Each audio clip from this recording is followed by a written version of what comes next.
तर कॉमेडियन कुणाल कामरावर कारवाई न करता स्टुडिओ तोडणं ही औरंगजेबी वृत्ती आहे असं खासदार संजय राऊत यांनी म्हटलंय। कामरानं काहीच चुकीचं केलं नाही असंही त्यांचं म्हणणं आहे। गद्दाराला गद्दार म्हणण्यात चूक काय असा सवाल त्यांनी केलाय।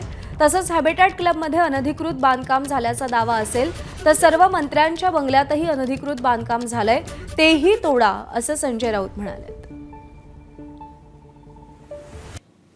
आज त्यांचा तो स्टुडिओ किंवा त्यांचं ते एक व्यासपीठ तोडलं, अनधिकृत वगैरे दाखवून इतक्या वर्षानं तुम्हाला तुमच्यावर टीका केल्यावर साक्षात्कार झाला का?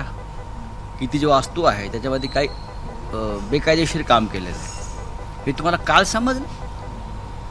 तरुण कलाकारांचं एक व्यासपीठ तुम्ही तोडलं। लक्षात घ्या, तुम्ही कुणाल कामरावरती कायदेशीर कारवाई करू शकत होता, काहीच हरकत नव्हती करायला, पण यालाच औरंगजेबाची वृत्ती म्हणतात। औरंगजेबानं मंदिरं तोडली, तुम्ही लोकशाहीचं मंदिर तोडलं काल। त्यांनी काहीच चुकीचं केलेलं नाही। रिक्षावाल्याला रिक्षावाला म्हणणं, गद्दाराला गद्दार म्हणणं, चोराला चोर म्हणणं, लफंग्याला लफंगा म्हणणं हा काय देशद्रोह असतो का? असतो का? नाही ना। आपण औरंगजेबाला तेच म्हणतो ना। आपण छत्रपती शिवाजी महाराजांबरोबर ज्यांनी बेईमानी केली त्यांना आपण बेईमानच म्हणतो ना।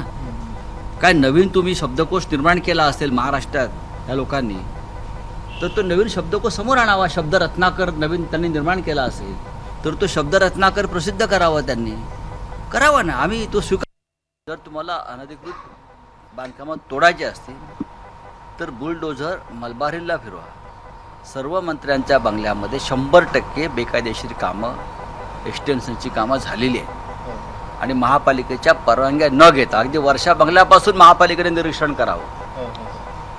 हां, सगळे सरकारी अधिकारी असतील, मंत्री असतील, प्रत्येकाच्या घरात मागे पुढे आतमध्ये हे त्या स्टुडिओप्रमाणे त्यांच्यापेक्षा मोठी कामं अनधिकृतपणे झालेली आहेत। कायद्याचं तुम्ही पालन करणारे लोक आहात ना, मग कायदा सगळ्यांसाठी सारखा ठेवा।